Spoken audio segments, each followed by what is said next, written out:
لله وحده والصلاة والسلام على من لا نبي بعده أما بعد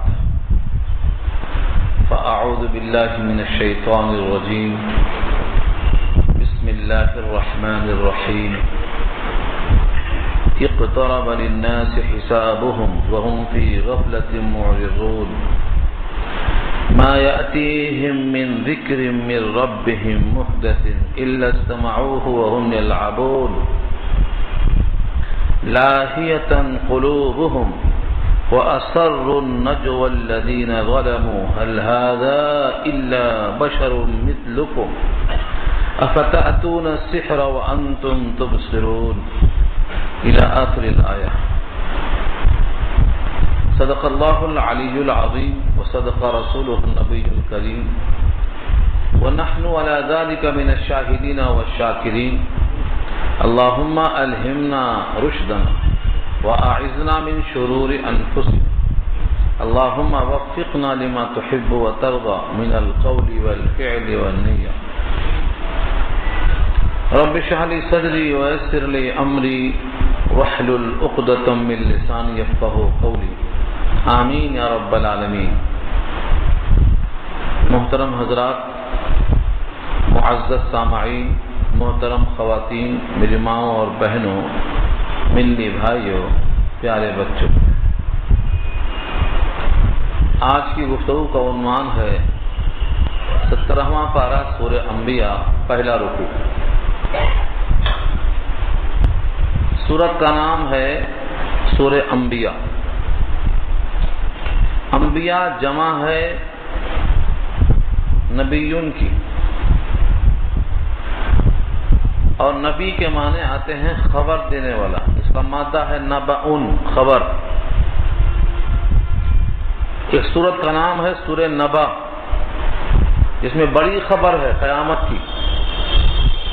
تو نبأن کے معنی خبر، اور نبیون اس کا اسم فاعل ہے، یعنی خبر دینے والا. اس کی جمع ہے انبیاء. اللہ تعالیٰ نے اس سورت کا نام رکھا ہے سورہ انبیاء، یعنی اس سورت کے اندر انبیاء کا ذکر ہوگا.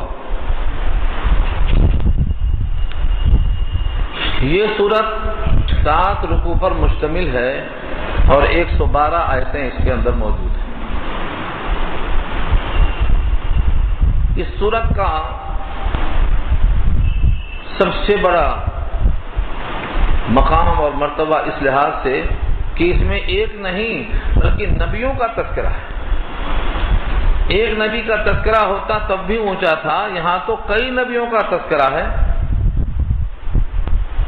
مسلمان جب کبھی اپنے نبی کا نام لیتے ہیں تو گویا زندگی ہی زندگی کی بات کرتے ہیں. یہاں تو نبیوں کا تذکرہ ہے. یہ سورت حضرت عبداللہ بن مسعود رضی اللہ تعالیٰ عنہ فرمایا کرتے تھے کہ میری پہلی کاوش ہے، ہم نے 4 صورتوں کو پہلے یاد کیا ہے جو پہلے نازل ہونے والی صورتوں میں شامل ہیں. اس میں سورہ کہف، سورہ مریم، سورہ طٰہٰ، سورہ انبیاء. ان کو میں نے پہلے یاد کیا ہے، میرا قدیم اثاثہ ہے. اور فرماتے ہیں کہ میں ان کو ہمیشہ محفوظ رکھتا ہوں، یعنی ہمیشہ پڑھتا رہتا ہوں. قدیم اثاثہ اور ابتدائی صورتوں میں شمار ہے. ان صورتوں کو پڑھتے رہنا حضرت عبداللہ بن مسعود کی سنت، اور خاص طور سے اس صورت کو پڑھتے رہنے سے اگر آپ شعوری طور پر پڑھ کے آگے بڑھیں گے تو ہمیشہ آپ چوکنا رہیں گے، چاق و چوبند رہیں گے. اس لیے کہ سورت نے بڑا اہم پیغام پہنچایا ہے. پہلا لفظ ہے اقتربا. اقتربا کا اصل مادہ ہے قروبا، قریب ہوا. اقتربا کے معنی قریب ہو گیا. للناسی، لوگوں کے، حسابہم، ان کا حساب، وہم فی غفلۃ، حالانکہ وہ غفلت میں ہیں، معرضون اعراض کرنے والے، ٹلانے والے۔ ظاہر ہے کہ یہ کافر کے لیے کہا جائے گا کہ غفلت میں ہے، بھلا مومن کیسے غافل ہو سکتا ہے؟ مومن تو سوتا ہے تو اللہ کو یاد کر کے، اٹھتا ہے تو اللہ کو یاد کر کے، کھاتا ہے تو اللہ کو یاد کر کے، جسم سے فضلہ نکلنے کے واسطے جاتا ہے تو اللہ کو یاد کر کے۔ یہ غفلت اور ایمان دونوں جمع ہو ہی نہیں سکتے۔ اسی لیے بریکٹ میں لکھا رہے گا للناسی کے ساتھ کافر لوگ، منکر لوگ، منکروں سے ان کا حساب قریب ہو چکا ہے، حالانکہ وہ لوگ غافل ہیں۔ تو غفلت اور ایمان دونوں جمع نہیں ہو سکتے۔ مومن غافل کیسے ہو سکتا؟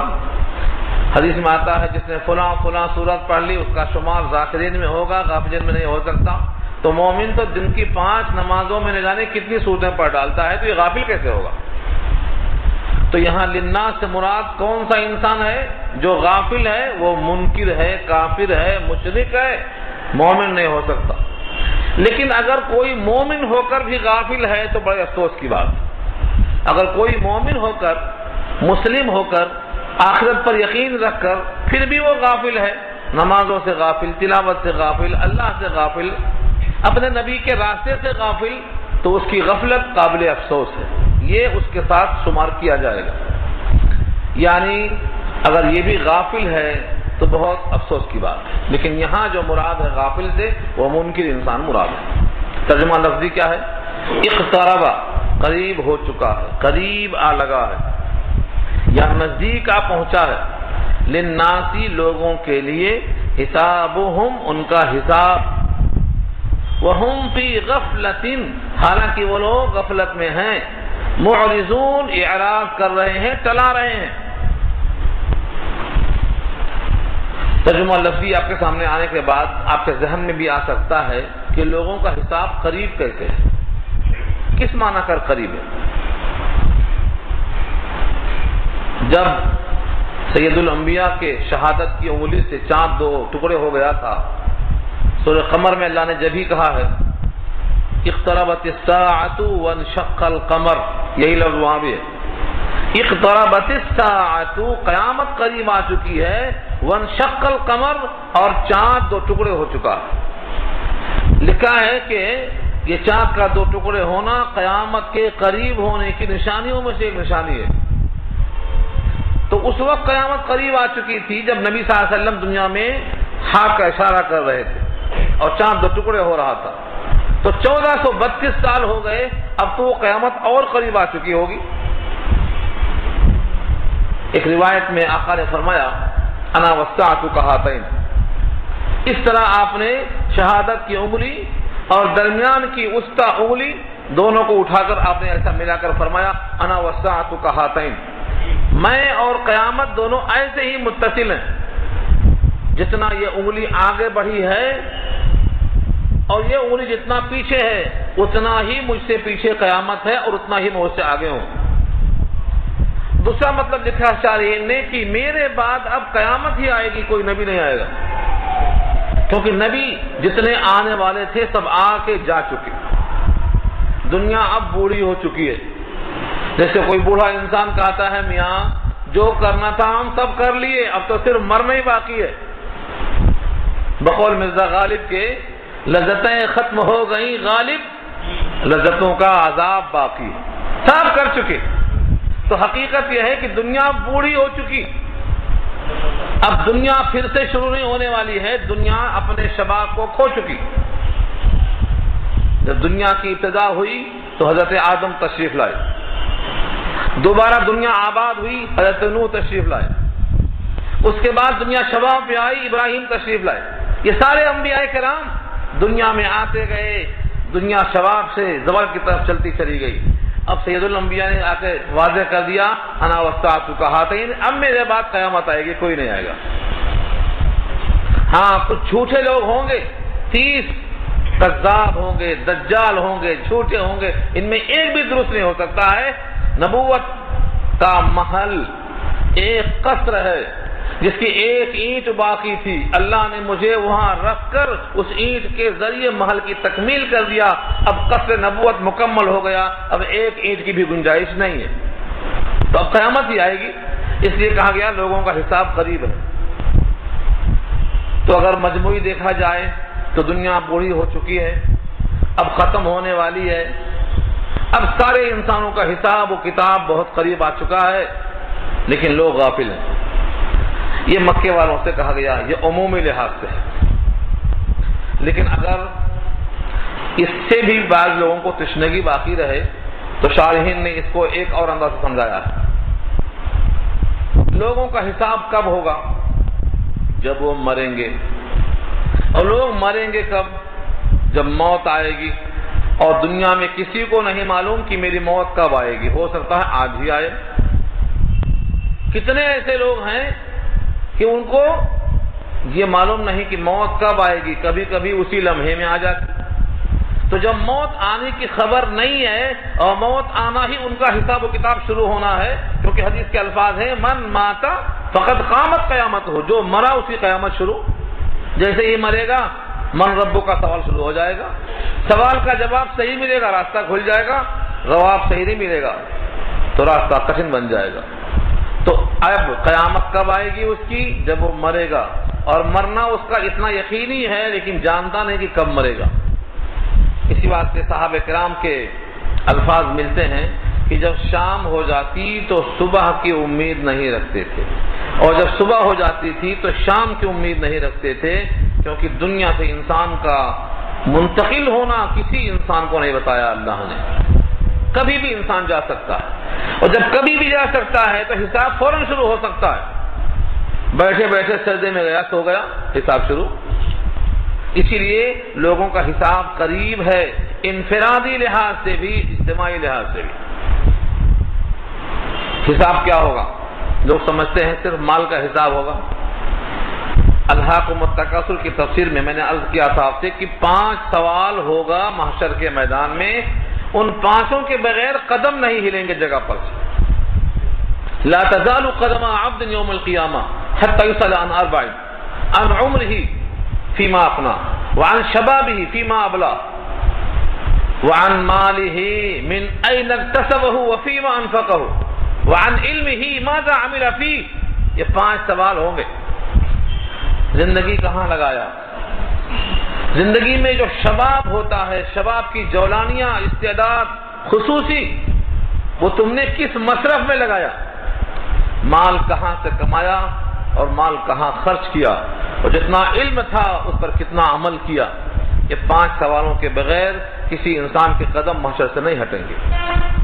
تو لوگوں کا حساب قریب ہے، انفرادی بھی اور اجتماعی بھی، اور سوال کا جواب دینا ہر ایک پر لازم ہے، لیکن لوگ غافل ہیں۔ یہ غافل کیوں ہیں؟ ان کی غفلت کیوں ہے؟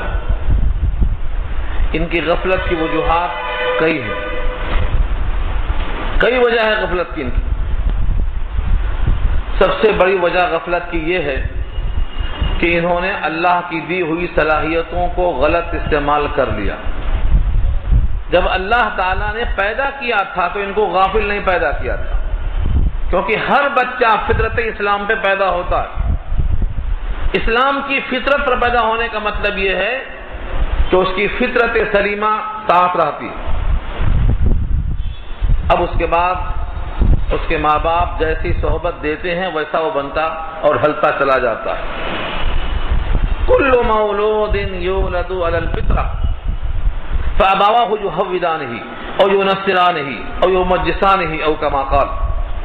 جب بچہ پیدا ہوتا ہے تو اسلام پر ہوتا ہے، اب اس کے ماں باپ یہودی ہیں، یہودی بنتا، مجوسی ہیں، مجوسی بنتا، مشرک ہے، مشرک بنتا۔ تو سب سے پہلی چیز کیا ہے؟ اس کو صحبت ملتی ہے جیسی ویسا ڈھلتا ہے۔ یہاں تک کہ مشرک کا بچہ بھی جب پیدا ہوتا ہے تو فطرت اسلام پر پیدا ہوتا ہے۔ اب اس کے ماں باپ چونکہ مشرک ہوتے ہیں، سکھاتے ہیں مشرکانہ چیزوں کو، وہ ڈھل جاتا ہے تو پیدائشی طور پر وہ مسلم ہوتا ہے۔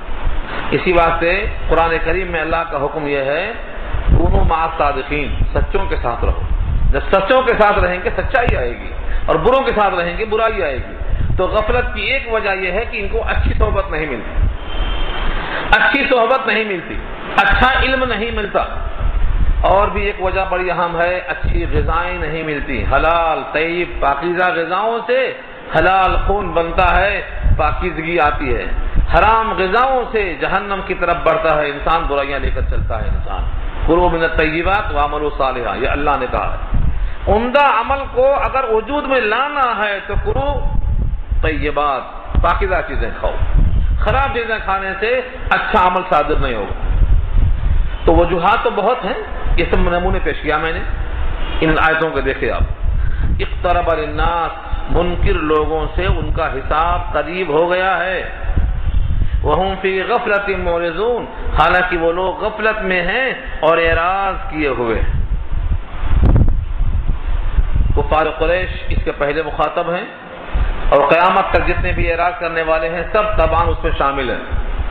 ان کا ایک حال یہ بھی ہے کہ جب ان کے پاس کوئی اللہ کی طرف سے نصیحت آتی، نئی نصیحت، تو ان کا طریقہ کیا ہوتا؟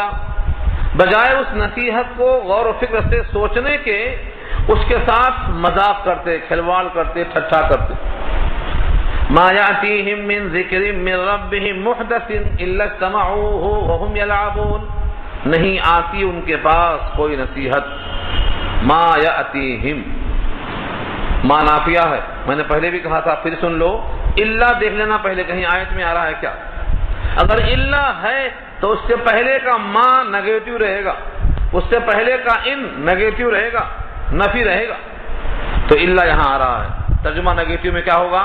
نہیں آتی ہے ان کے پاس کوئی نصیحت ان کے رب کی طرف سے، محدثن نئی، محدثن حدث نئی، بالکل تازی تازی، الا استمعوہ، مگر اس کو وہ لوگ سنتے ہیں۔ کیسا سنتے ہیں؟ وہم یلعبون، اس حال میں کہ وہ کھیلتے ہیں۔ اس کا دو مفہوم ہو سکتا ہے۔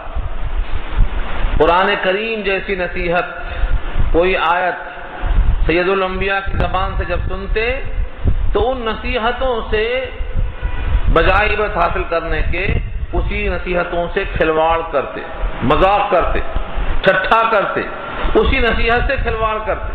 تو یہ ہے یلعبون، کھیل کرتے کرتے، ہنسی کرتے کرتے سنتے۔ ایک تو یہ ہے کہ اپنے کھیل میں لگے ہیں، پہلے سے کسی مشغلے میں پڑے ہیں، اور جب آیتیں سنائی جاتی ہیں تو ان کو اپنے کھیل میں رہتے رہتے سنتے ہیں، یعنی اپنے کھیل کو چھوڑ کر سننے کے بجائے اپنے کھیل میں ہی شامل رہ کر سنتے ہیں۔ تو دوسرا مفہوم یہ ہے، کھیلتے کھیلتے سنتے ہیں یا نصیحت کو کھلواڑ بنا کر سنتے ہیں۔ دو مفہوم بتایا شارحین نے۔ اس طرح سے وہ نصیحت نامے کو ہنسی مذاق ٹھٹھے کا ذریعہ سمجھ لیتے ہیں، اپنے کھیل کود میں رہ کر سنتے ہیں۔ یہیں سے لوگوں نے اخذ کیا ہے کہ اگر کسی کو کوئی بات سمجھانا ہے تو جس مشغلے میں ہے اس شغل کو ترک کر کے اس کو پہلے ماحول دینا۔ ہم آپ کو بلاتے اسی لیے ہیں کہ آپ کو ماحول ملے گا تو آپ سنیں گے، گھر میں بیٹھ کر باتیں کرتے کرتے سنیں گے تو یہ سکون اور یہ توجہ اور یہ انابت، یہ رجوع آپ کو حاصل نہیں ہو سکتا، خلوت میں یہ بات نہیں آ سکتی۔ اسی واسطے اچھے ماحول میں لا کر سنانے کا حکم دیا گیا ہے۔ اگر کھیلتے کھیلتے سنیں گے تو دماغ اور توجہ کھیل میں رہے گی، بات ذہن میں گھسے گی نہیں۔ اسی واسطے متوجہ ہونا بھی ضروری ہے، اور توجہ میں جس چیز سے انحراف ہو سکتا ہے ان کا سدباب پہلے کر دینا چاہیے۔ جگہیں چھوڑ کر نہیں بیٹھنا، ایسے موبائل کو کھول کر نہیں بیٹھنا کہ درمیان میں آپ کو اٹھنا پڑے، آوازوں سے ڈسٹرب ہو جاتا۔ ایسی تمام باتوں کا لحاظ خود کرنا کہ اس سے ہمارے سبق میں خلل واقع ہو جائے۔ کھلواڑ کرتے کرتے سننے سے نصیحت کا فائدہ نہیں ہوتا۔ اللہ فرماتے ہیں لاہیۃ قلوبہم، حقیقت یہ ہے کہ ان کے دل ہی کھلواڑ کرنے والے ہیں، دل میں ان کے غفلت ہے۔ لاہیۃ، یہ لہون سے بنا ہے، اور لہون اور لعبن یہ دو لفظ کثرت سے استعمال ہوا قرآن کریم میں۔ لعب کہتے ہیں جسمانی کھیل کو جس میں جسم بھی چلتا ہو، اور لہون کہتے ہیں ایسے کھیل کو جہاں صرف ذہن چلتا ہو۔ مثال دیا تھا میں نے، جیسے بیٹھے بیٹھے شطرنج کھیل رہے ہیں، اس میں ذہن چلتا ہے جس کو ہم ذہنی عیاشی کہتے ہیں، صرف ذہن چلتا ہے، ایسے کھیل کو لہو کہتے ہیں۔ اللہ فرماتے ہیں لاہیتن، یہ اس میں فاعل ہے، ان کے در حقیقت قلوب ہی کھلواڑ کرنے والے ہیں۔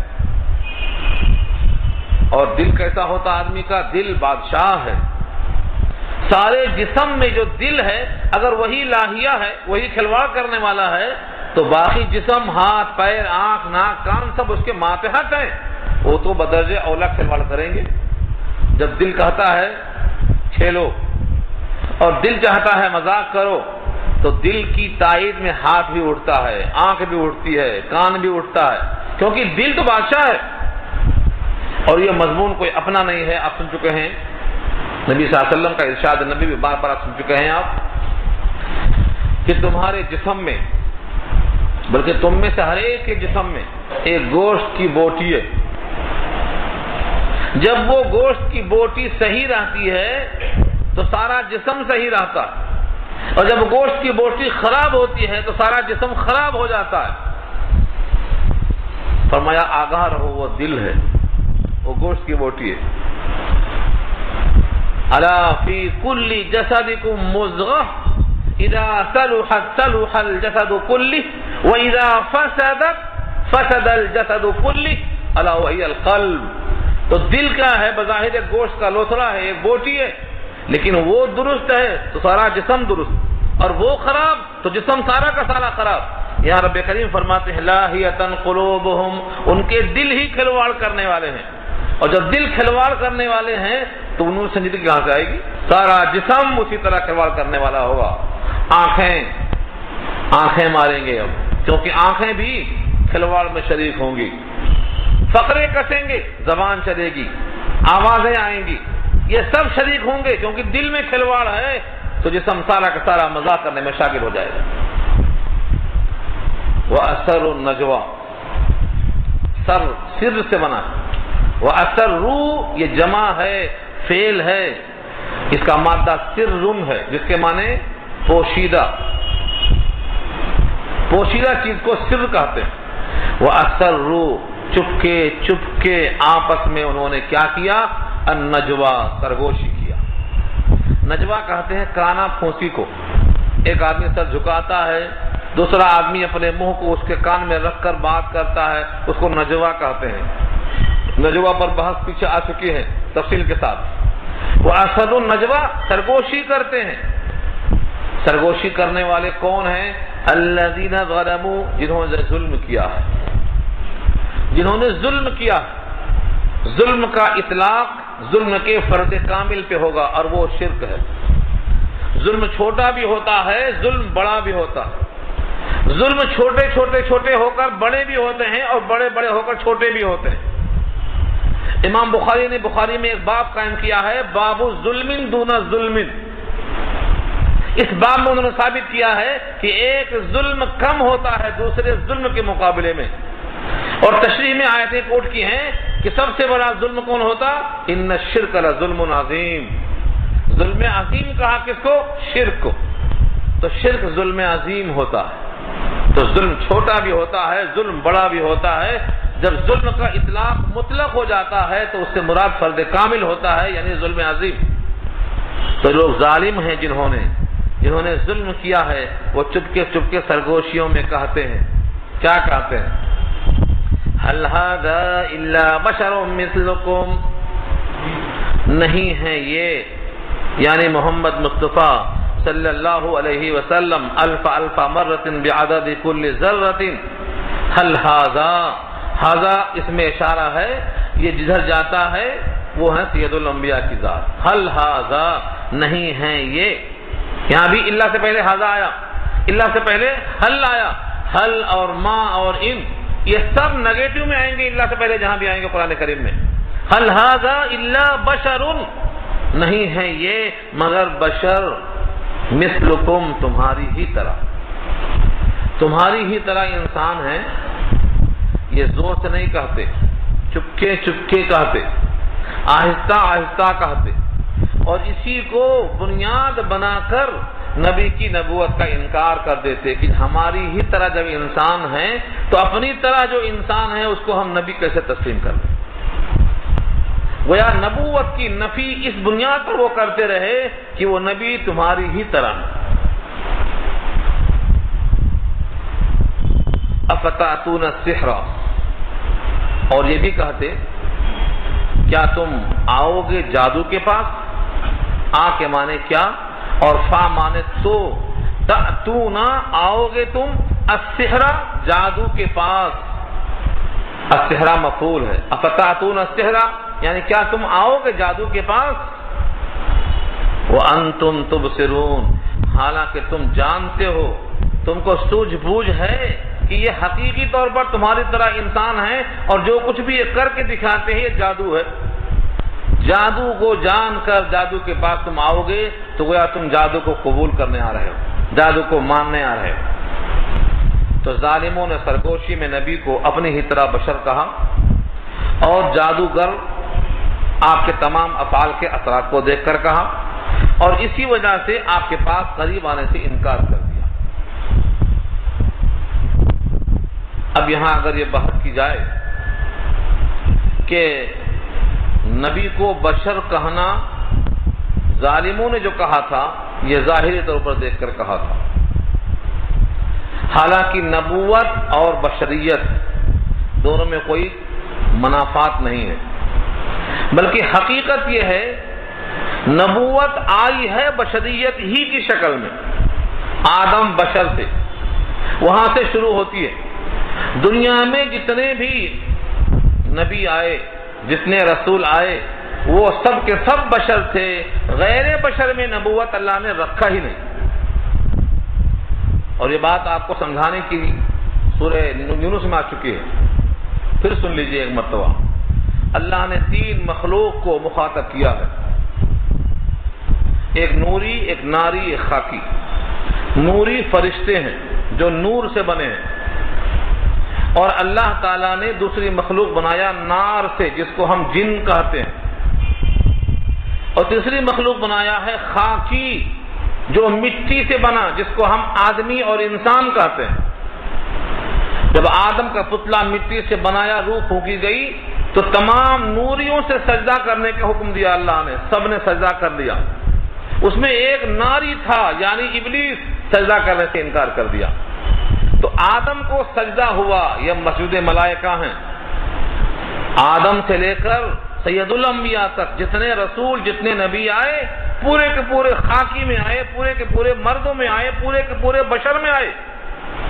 اب کوئی کہے کہ بشریت نبوت کے خلاف ہے، آدمیت نبوت کے خلاف ہے، تو یہ سرے سے اس نے نبوت کا انکار کر دیا، کیونکہ غیر بشر میں اور غیر مرد میں نبوت کو اللہ نے رکھا ہی نہیں۔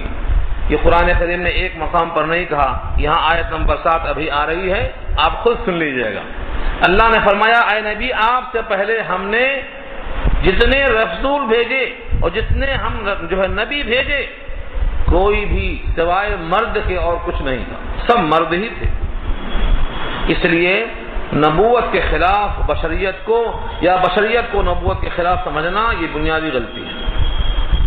قرآن کریم کی ایک آیتیں نہیں، قریب 17 آیتیں ہیں جس میں نور و بشر کا تذکرہ کیا گیا ہے کہ ہر نبی بشر تھے اور ہر نبی مرد تھے۔ عورتوں کو نبوت نہیں ملی، نوریوں کو نبوت نہیں ملی، بلکہ ایک شاعر نے تو تڑپ کر کہا میں مسجود ملائک ہوں۔ ہاں، فرشتہ مجھ کو کہنے میں میری توہین ہوتی ہے، میں مسجود ملائک ہوں، مجھے انسان رہنے دو۔ فرشتہ کہنے سے میری توہین اس لیے ہوتی ہے کہ فرشتہ تو مجھے سجدہ کرنے والا ہے، میں تو مسجود ملائک ہوں، تم مجھے نوری کہہ کر میرا مقام گھٹانا کیوں چاہتے ہو؟ میں مسجود ملائک ہوں، مجھے انسان رہنے دو، فرشتہ مجھ کو کہنے میں میری توہین ہوتی ہے۔ یہ انہی آیتوں سے خط کیا گیا ہے۔ تو اللہ تعالیٰ نے ان کے اس کہے ہوئے کو رد کرنے کے واسطے فرمایا قال ربی یعلم القول فی السماء والارض وهو السمیع العلیم، فرمایا میرا رب جانتا ہے، میرا رب ہر بات کو جانتا ہے، چاہے وہ بات آسمان میں ہو، چاہے وہ بات زمین میں ہو، وهو السمیع العلیم، اور وہ سننے والا، جاننے والا ہے۔ تم جو چپکے کانا پھوسی کرتے ہوئے نبوت کا انکار کرتے ہو میرے بشر ہونے کی وجہ سے، یہ بھی اللہ جانتا ہے، اور جب وہ جانتا ہے تو تمہاری کانا پھوسی کا فائدہ کیا ہوا جب مجھے خبر دے دیا اللہ نے؟ مجھ پر تو اللہ کا پیغام آ گیا، وہی آ گئی، فرشتہ آ گیا، تمہاری ہر بات خفیہ سازشیں تشت از بام ہو گئی، مجھے اللہ نے باخبر کر دیا۔ کفار قریش ایک اور بات کہتے تھے، آپ کی بات کو سن کر، دعوی نبوت کو سن کر، قرآن کی آیات کو سن کر، بل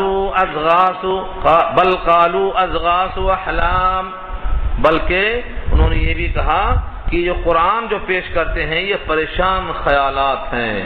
اضغاث جمع ہے زغسن کی، زغسن کہتے ہیں ایسے خواب کو جو انسان کی ذہنی پراگندگی کی بنیاد پر خواب آتا ہے۔ سورہ یوسف کی بحث میں تفصیلی بات آ چکی ہے کہ خواب تین طرح سے آتا ہے، ایک تو ہوتا ہے القائے ربانی، اور ایک ہوتا ہے تسویل شیطانی، اور ایک ہوتا ہے پراگندگی ذہن کی وجہ سے، جس کو ہم کہتے ہیں نفسانی خواہشات۔ دن بھر سوچتا رہا تو رات میں سوتے ہوئے وہی چیز خواب میں آئی، یہ ہے انسان کی ذہنی پراگندگی۔ اور اگر شیطان نے قابو پا کر کچھ کیا، جب آپ بائیں کروٹ سوئیں گے دل دبے گا، یا زیادہ کھانا کھا لیں گے معدہ ثقیل ہوگا، تو ویسے خواب آئیں گے۔ اگر آپ داہنی کروٹ سوئیں، باوضو سوئیں، دعائیں پڑھ کے سوئیں، معدے میں جو اللہ کے نبی نے فیصلہ دیا تھا 3 حصے کریں، ایک میں کھانا، ایک میں پانی، ایک میں ہوا، اگر اس طرح کھانا کھا کے سوئیں تو خواب سچا ہی انشاءاللہ آئے گا۔ سچا خواب آنے کے لیے دہنی کروٹ باوضو سوئیں، دعا پڑھ کے سوئیں۔ کھانا پیٹ بھر نہ کھائیں، کھانے کے لیے جسم کو اللہ نے تقسیم کرنے کا حکم دیا نبی کی زبان سے۔ اب جو آپ خواب دیکھیں گے سچا رہے گا، لیکن معدے میں ثقل ہوگا، ہاضمہ خراب ہوگا، بائیں کروٹ سوئیں گے، دل دبے گا، آپ کو گندے خواب آئیں گے۔ تو اس کو اضغاث اور احلام کہتے ہیں۔ سورہ یوسف میں یہ لفظ آ چکا ہے اضغاث و احلام کا۔ بادشاہ نے خواب دیکھا، 7 موٹی گائیں، 7 پتلی گائیں۔ تعبیر جب پوچھا تو لوگوں نے کہا یہ خواب کی تعبیر کہاں سے بنتی ہے؟ تو اضغاث و احلام ہے، ذہنی پراگندگی ہے بادشاہ کی۔ لیکن وہی خواب یوسف کے بعد جب پہنچتا ہے تو تعبیر بھی آئی، تدبیر بھی آئی، تدبیر پہ عمل بھی ہوا، بادشاہ کی قربت بھی ہوئی، بادشاہت مل گئی۔ یہ پوری بات وہاں آ چکی ہے۔ تو اضغاث و احلام کہتے ہیں پراگندہ خواب کو۔ کفار قریش نے کہا نبی کی نبوت اور قرآن کریم کی جو آیتیں پیش کرتے ہیں، کبھی فرعون کا ذکر، کبھی قارون کا ذکر، کبھی ان کا کبھی ان کا، یہ سب ذہنی پراگندگی ہے۔ قالوا اضغاث و احلام، یہ پریشان خواب ہیں، پریشان خیالات ہیں۔ کچھ لوگ اور بھی کہتے بل افطراہ، بلکہ، بل مانے بلکہ، افطراہ اس کو تراش لیا ہے، خود گڑھ لیا ہے، خود اپنی طرف سے کچھ چیزوں کو پیش کرنے کے واسطے بنایا ہے۔ تیسرا قول اور تھا کفار قریش کا، بل ہوا شاعر، بلکہ وہ شاعر ہیں، اور شاعر ایسی ویسی باتیں کہتے ہیں جن کا تعلق حقیقت سے نہیں ہوتا۔ تو تینوں باتیں کفار قریش نے کہا، ذہنی پراگندگی ہے، یا گڑھا ہوا کلام ہے، یا شاعرانہ تخیل ہے۔ اگر یہ بات نہیں ہے بلکہ واقعی آپ نبی ہیں، تو نبیوں نے تو معجزات دکھائے ہیں۔ حضرت موسیٰ کی لاٹھی معجزات بن کے کتنا کام کر چکی ہے، حضرت عیسیٰ کا ہاتھ، ید بیضاء، یہ ایسے معجزات آخر کیوں نہیں دکھلاتے؟ کفار قریش کی خواہش یہ تھی کہ ایسے معجزات دکھائیں کہ اونٹنی پہاڑ سے برآمد ہو رہی ہے، ایسے معجزات دکھائیں، یہ ان کی خواہش تھی۔ فَلْيَأْتِنَا بِآیَةٍ، بس چاہیے کہ وہ لائیں ہمارے پاس کوئی نشانی، کوئی بڑی نشانی لائیں۔ یہ بڑی ترجمہ کہاں سے ہوا؟ بِآیَةٍ کی جو تنوین ہے یہ برائے تعظیم ہے، کوئی بڑی نشانی کیوں نہیں پیش کرتے؟ کما ارسل الاولون، جیسا کہ بھیجے گئے پہلے رسول، پہلے جتنے رسول آئے سب کے سب کیا لے کر آئے؟ معجزات لے کر آئے۔ ایک پہاڑ سے گابھن اٹھنے کا برآمد ہونا یہ بڑا معجزہ ہے۔ ایسی معجزات کو جس طرح پہلے رول لے کر کے آئے تھے آپ کیوں نہیں پیش کر دیتے؟ اب آپ نے سنا ہوگا سورہ رعد میں کفار قریش کے 3 مطالبات تھے۔ مکے کے پورے پہاڑ طائف چلے جائیں، اور طائف کے باغات مکے آ جائیں، اور مردوں کو کھڑا کر دیں. ہم دادا سے پوچھ لیں دادا کے مرنے بعد کیا ہوتا, کیا احوال ہوتے ہیں, کیسی حالت پیش آئی. یہ تینوں معجزات پر رب کریم نے وہاں کلام کیا ہے. فرمایا ہے وَلَوْ أَنَّ قُرْآنًا سُجِّرَتْ بِهِ الْجِبَالُ أَوْ قُطِّعَتْ بِهِ الْأَرْضُ أَوْ كُلِّمَ بِهِ الْمَوْتَى. اگر قرآن کے ذریعے سے پہاڑ چلائے جائیں, یعنی مکے کے پہاڑ طائف بھیج دیں اور طائف کے باغات مکے لے آئیں. أَوْ قُطِّعَتْ بِهِ الْأَرْضُ یہی ہے. أَوْ كُلِّمَ بِهِ الْمَوْتَى, یا مردوں سے انہیں ہم کلام کرا دیا جائے, بات کر لیں دادا سے. یہ سب کچھ ان کی خواہشیں پوری کر دی جائیں تو کیا تب ایمان لائیں گے؟ یہ اگلی آیت میں اللہ فرماتے ہیں جس طرح ہم نے بہتوں کو مطالبہ پورا کرنے کے بعد دیکھا کہ وہ ایمان نہیں لائے, ہلاک کر دیے گئے, کیا اب یہ مطالبہ پورا کرنے کے بعد ایمان لائیں گے؟ یعنی یہ بھی مطالبہ پورا کرنے کے بعد جب نہیں ایمان لائیں گے تو یہ بھی ہلاک کر دیے جائیں گے. اور ہم نے سید الانبیاء کی دعا قبول کر لی ہے کہ میری امت کبھی بھی ہلاک نہ کی جائے, قیامت تک کے واسطے ان کو باقی رکھا جائے, پوری امت مجموعی طور پر ہلاک نہیں کی جائے گی. یہ نبی کی دعا ہے, مقبول ہے. اسی لیے ہم ان کے مطالبات پورے نہیں کریں گے. دیکھو اگلے لفظوں کو, ما آمنت قبلہم من قریۃ اہلکناہا, نہیں ایمان لائے ان سے پہلے بہت سے قریہ والے جن کو ہم نے ہلاک کر دیا. ہلاک ہم نے کیا کیوں؟ اس لیے کہ مطالبہ پہلے کیا, مطالبہ پورا کرنے کے بعد ایمان نہیں لائے تو جینے کا حق کھو دیا, ہلاک کر دیا ہم نے. تو جیسے وہ لوگ ہلاک کر دیے گئے, افہم یؤمنون, کیا پس یہ لوگ ایمان لائیں گے؟ جیسے وہ من چاہا مطالبہ کرنے کے بعد ایمان نہیں لائے, ہلاکت کے حقدار بن گئے, یہ بھی ایمان نہیں لائیں گے, یہ بھی ہلاکت کے حقدار بن جائیں گے. اور ہمیں ہلاک کرنا نہیں ہے, ان کا وقت مقدرہ موجود ہے, جب تک ہم نے چاہا یہ رہیں گے. رہا سوال یہ کہ نبیوں کی نبوت کا انکار اس وجہ سے کرنا کہ وہ مرد ہیں اور بشر ہیں اور وہ کھانا کھاتے ہیں اور وہ بازار جاتے ہیں, یہ کوئی منافات نبوت نہیں ہے. اگر تم کو نہیں معلوم تو تم سے پہلے جو کتاب والے, تورات والے, انجیل والے, یہود اور نصارہ موجود ہیں, ان سے پوچھ لو کہ حضرت موسیٰ مرد تھے کہ نہیں تھے, حضرت عیسیٰ مرد تھے یا نہیں تھے. جتنے رسول اب تک گزرے ہیں ان کے مرد ہونے پر تم کو شبہ ہے تو ان سے پوچھ لو, جن کا علم, جن کا کتابی علم تمہارے پاس مسلم تھا. اس لیے اللہ نے یہ حکم دیا, وَمَا أَرْسَلْنَا قَبْلَكَ إِلَّا رِجَالًا نُوحِي إِلَيْهِمْ. یہ تو علاج ہے, علاج, ہر بیماری کا علاج. قرآن کریم کو چھوڑ کر قصہ کہانیوں سے عقیدہ نہیں بنتا, عقیدہ قرآن سے ہی بنتا. قرآن کریم کو چھوڑ کر عقیدہ بنانا یہ قرآن کریم سے اعراض کرنے کے برابر ہے. وَمَا أَرْسَلْنَا قَبْلَكَ إِلَّا, اللہ سے پہلے ما نگیٹو آتا, یہاں بھی وہی آ رہا. وَمَا أَرْسَلْنَا قَبْلَكَ إِلَّا رِجَالًا, رجال کیا ہے؟ رجل کی جمع ہے, اور رجل کے معنی مرد. نہیں بھیجا ہم نے آپ سے پہلے مگر مردوں کو, یعنی ہم نے آپ سے پہلے صرف آدمیوں ہی کو پیغمبر بنایا. نوحی الیہم, ہم وہی بھیجتے ہیں ان کی طرف, ہم وہی بھیجتے ہیں ان کی طرف.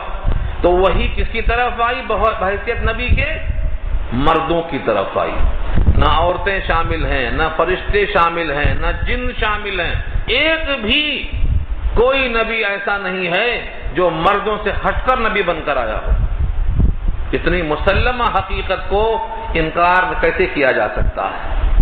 صرف اس وجہ سے کہ لوگ قرآن سے دور ہیں.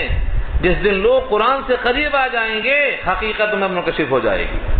اسی لیے ہماری دعا ہے اللہ ہر اسلام کو, ہر ایمان والے کو, بلکہ ہر زمین پہ چلنے والے انسانوں کو قرآن سے قریب کر دے. جب یہ قرآن سے قریب آئیں گے تو ان کے قلب کے شریان کو اللہ کھول دے گا, کیونکہ قرآن کریم سے شفا ملتی ہے, جسمانی بھی روحانی بھی. کفر پگھل کر نکل جاتا. جب یہ آیت سامنے آئے گی تو معلوم ہوگا بشریت اور رجولیت اور کسی کا مرد ہونا یہ نبوت کے خلاف نہیں ہے, بلکہ نبوت کی پہچان ہے, کیونکہ ہر نبی مرد ہی آئے. وما ارسلنا قبلک الا رجالا نوحی الیہم، اور نہیں بھیجا ہم نے آپ سے پہلے مگر مردوں کو کہ ہم ان کی طرف پیغام بھیجتے ہیں۔ فاسألوا اہل الذکر ان کنتم لا تعلمون، پوچھ لو اہل ذکر سے اگر تم نہیں جانتے ہو۔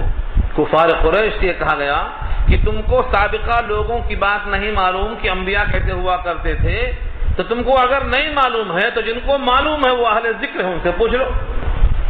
یہاں اہل ذکر سے مراد چونکہ ذریعہ ذکر ہے، تورات بھی اپنے وقت پر اللہ کی کتاب اگرچہ اب متغیر ہو گئی، عیسائیوں کے لیے حضرت عیسیٰ پر کتاب نازل ہوئی تھی وہ برحق تھی اگرچہ اب متغیر ہو گئی، یہاں وہی مراد ہیں۔ تورات والے، انجیل والے، آسمانی کتابوں والے جتنے ہیں ان سے کسی سے پوچھ لو کہ نبی کیسے ہوا کرتے تھے۔ یہ ہے تو اپنے پس منظر کے اعتبار سے، شان نزول کے اعتبار سے، لیکن اس کے معنی کے عموم میں مفسرین لکھتے ہیں آپ بھی اس میں شامل ہیں کہ آپ کو جو چیز نامعلوم ہو، جو ذکر والے ہیں ان سے معلوم کر لو، اگر تم کوئی بات نہیں جانتے ہو تو ان سے معلوم کر لو۔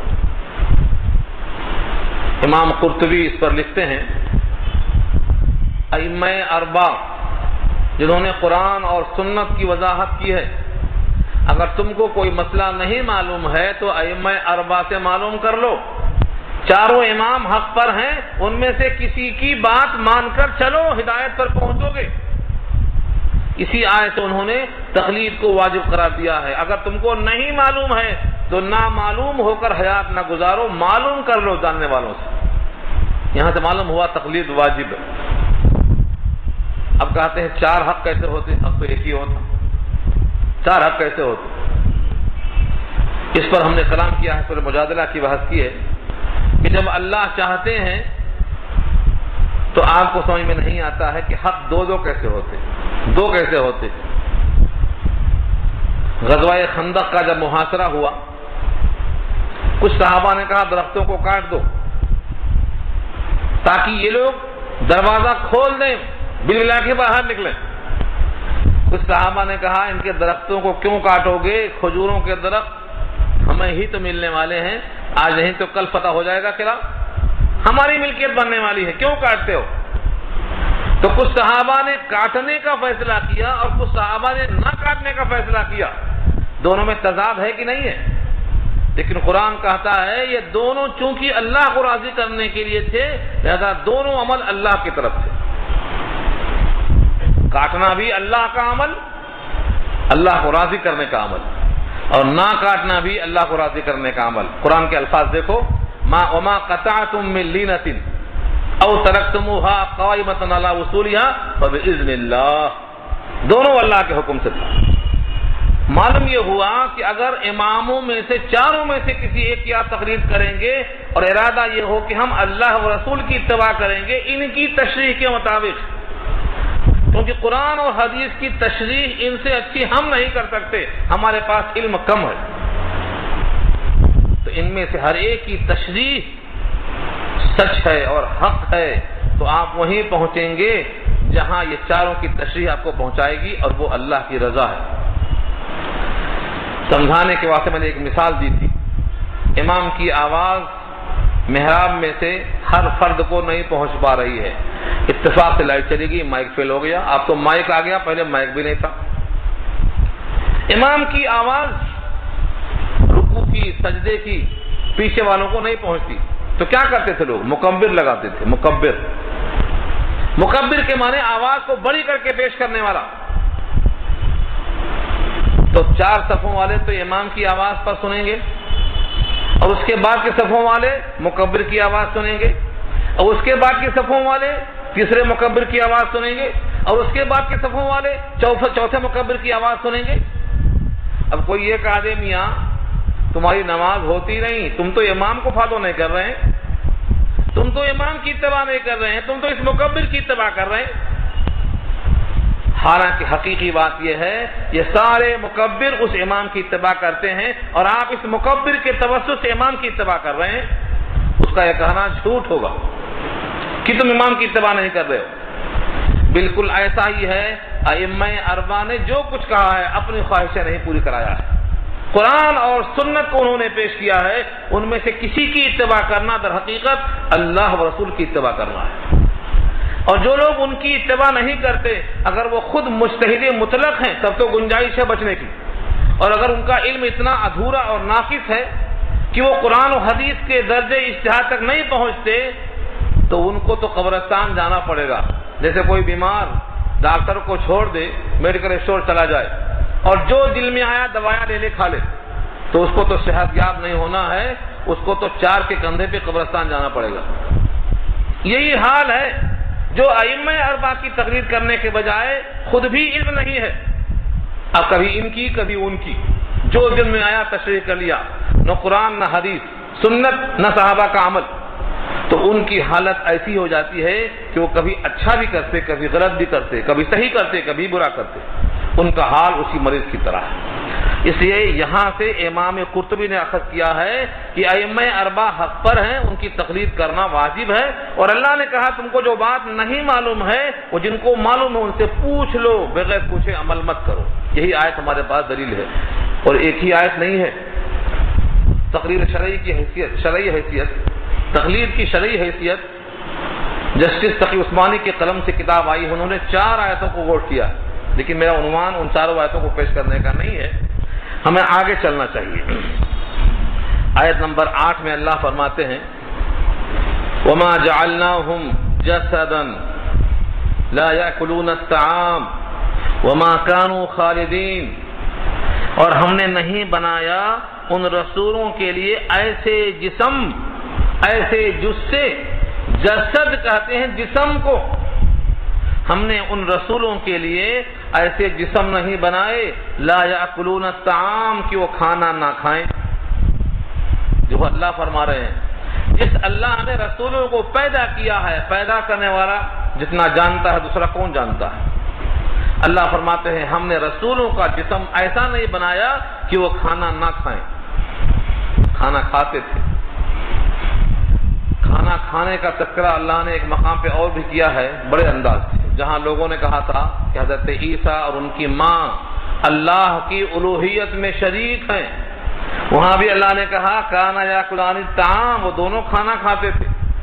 اور کھانا کھانا فضلہ نکلنے کی دلیل ہے، اور جس جسم سے فضلہ نکلتا ہو اس کو تم خدا کہتے ہو، استغفر اللہ، تم کیسے خدا مانتے ہو ان کو؟ جس کے جسم میں کھانا جاتا ہو اور فضلہ نکلتا ہو اس کو تم الوہیت میں شامل کیسے کرتے ہو؟ تو اللہ نے تمام نبیوں کے، تمام رسولوں کے جسم کو ایسا نہیں بنایا کہ وہ کھانا نہ کھاتے ہوں، کھانا کھاتے ہیں وہ، اور جب کھانا کھائیں گے تو فضلہ نکلے گا۔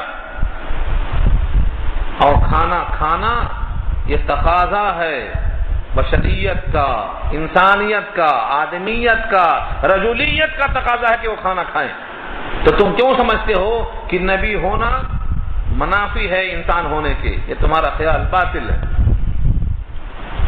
اور ایک خیال ہے، آگے اللہ فرماتے ہیں وَمَا كَانُوا خَالِدِينَ، اور وہ ہمیشہ ہمیشہ نہیں رہیں گے۔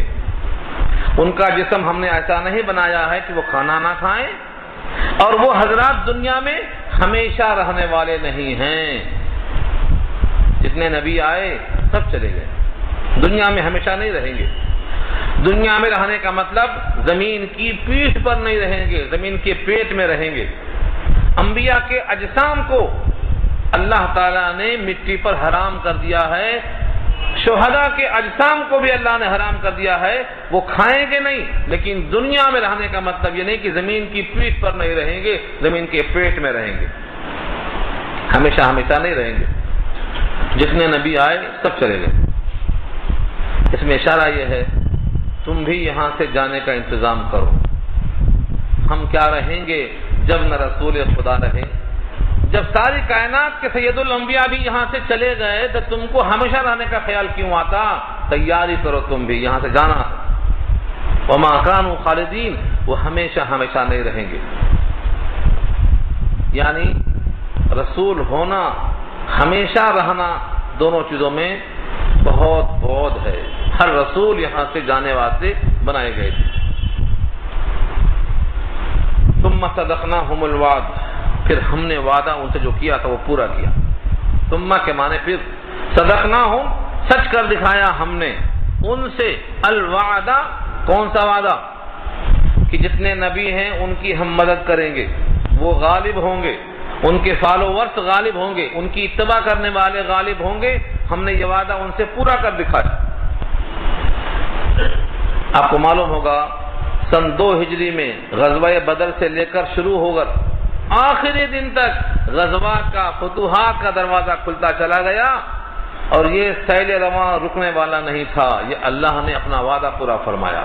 مکہ بھی فتح ہوا، قبیلے حوازن اور ثقیف بھی فتح ہوا، اور یہاں سے لے کر پھیلتا چلا گیا. جناب عمر کے زمانے میں 22 لاکھ مربع میل تک حکومت پھیلتی چلی گئی. یہ ہم نے وعدہ پورا کیا. ثم صدقناہم الوعد، پھر ہم نے جو وعدہ کیا تھا ان سے وہ پورا کر دکھایا. فانجیناہم ومن نشاء، اور ہم نے ان کو نجات دیا، اور جن کو ہم چاہتے تھے نجات دینا ان کو بھی نجات دے دیا، نجات دے دیا ہم نے. وَأَهْلَكْنَا الْمُسْرِفِينَ، اور ہم نے ہلاک کر دیا ہے حد سے آگے بڑھنے والوں کو. حد سے آگے بڑھنے والے کون تھے؟ وہ کفار قریش، وہ مشرکین مکہ جو حد آدمیت سے آگے بڑھنا چاہتے تھے، حد آدمیت سے آگے بڑھنا چاہتے تھے، جو خدا نہیں تھے لیکن خدا بننا چاہتے تھے. انا ربکم الاعلی کہلواتے تھے، جو نبیوں کو قتل کرنے پر آمادہ ہوتے تھے، یعنی جو اللہ کے قانون تھے اس سے تجاوز کرنے والے تھے. ہم نے ان تمام کو ہلاک کر ڈالا. وَأَهْلَكْنَا الْمُسْرِفِينَ، تو رسولوں کو نجات، اور جس کو ہم چاہتے ہیں ان کو نجات، اور جو حد سے آگے بڑھتے ہیں ان کو ہلاکت. یہ ہمارا وعدہ ہم نے پورا کر دیا. یہ کہہ کر کفار قریش کو مخاطب کیا رب کریم نے، اور جو مان چکے تھے قرآن کریم کو ان کی بھی ہمت افزائی فرمایا. لقد انزلنا الیکم کتابا فیہ ذکرکم افلا تعقلون، تحقیق ہم نے بھیجا ہے تمہاری طرف ایک ایسی کتاب کہ اس میں تمہارا کافی وجود موجود ہے، تمہارے واسطے تمہارا چرچا، تمہارا تذکرہ، تمہاری شہرت، تمہاری عزت اس میں درج ہے. لقد، البتہ تحقیق، انزلنا، اتارا ہم نے، الیکم، تمہاری طرف سے مراد اگر صاحب ایمان مراد ہیں تب تو کوئی کلامی نہیں، نبی اور نبی کے چاہنے والے. اور الیکم سے مراد اگر کفار قریش ہیں تو نبی کے توسط سے تمہاری طرف کتاب بھیجی ہم نے. اس کتاب میں کیا ہے؟ فیہ ذکرکم، تمہارا ہی اس میں تذکرہ ہے. انسانوں کا تذکرہ اس معنی کا رہے کہ وہ کیسا اللہ کو راضی کرے، جنت میں کیسے جائے. جو ہمارے دادا کا گھر تھا جنت، آدم کا، وہاں سے نکالے گئے تھے، وہ گھر پھر سے کیسا ملے، یہ تذکرہ ہے. اور بعض شارحین کہتے ہیں ذکرکم سے مراد ذریعہ ذکر ہے، ذریعہ چرچا، یعنی قرآن کریم تمہاری عزت کا ذریعہ ہے. کیا تم اب بھی تعقل نہیں کرتے؟ پورے عرب کو اللہ نے کیا مقام دیا. آج ساری کائنات میں اگر لوگ عربوں کو جانتے ہیں تو صرف قرآن کی برکت، صرف قرآن کی برکت. اگر بفرض محال قرآن ان میں نازل نہ ہوتا تو ان کو یہ شہرت اور یہ عزت اور یہ شرافت اور یہ مرتبہ ان کو کبھی حاصل نہیں ہوتا.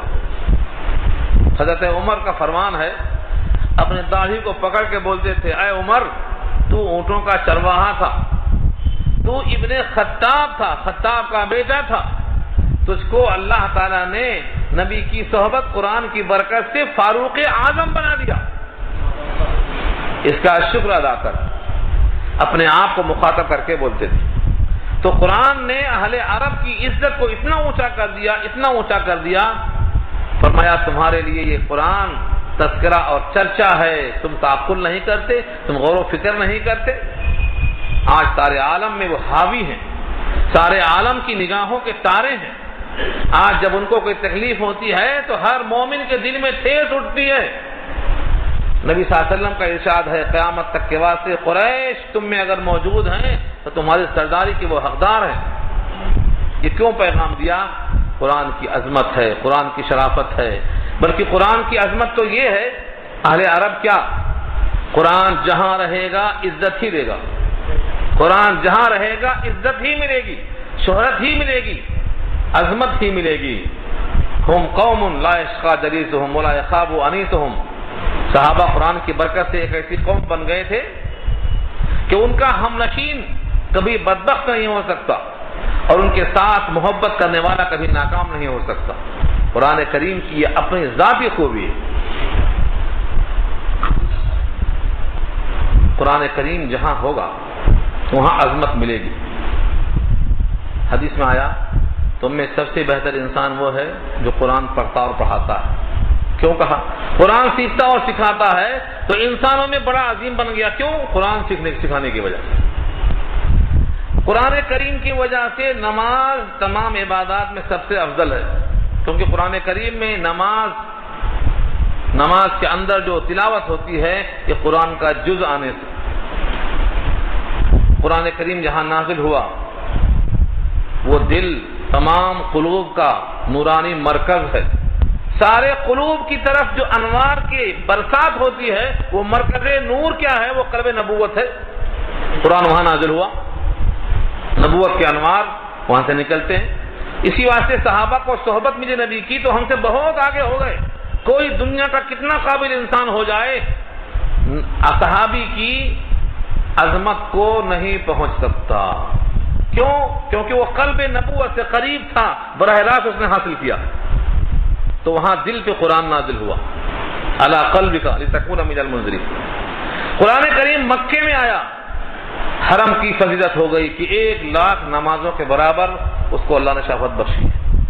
جس شب میں نازل ہوا وہ شب قدر ہو گئی. 1000 مہینوں کی بندگی سے ایک دن کی بندگی آگے بڑھ گئی. قرآن کریم جب کسی انسان کے دل میں بس جاتا ہے تو قرآن کی وجہ سے اس کا مقام بہت اونچا ہو جاتا ہے. یہی تو یہاں کہا گیا ہے افلا تعقلون، کیا تم تعقل نہیں کرتے؟ آج بھی اس گئے گزرے زمانے میں بھی جو قرآن کریم پر محنت کرتا ہے اس کو آج بھی اللہ عزت دیتے ہیں.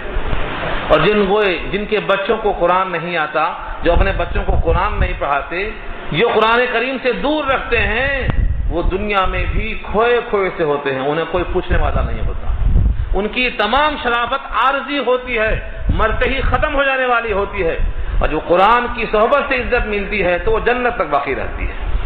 اسی لیے افلا تعقلون پر آپ بھی تعقل کیجیے. اپنے بچوں کو اور اپنے گھر والوں کو قرآن سے لگائیے. اللہ تعالی عمل کرنا آسان فرمائے. دعا کر لیجیے.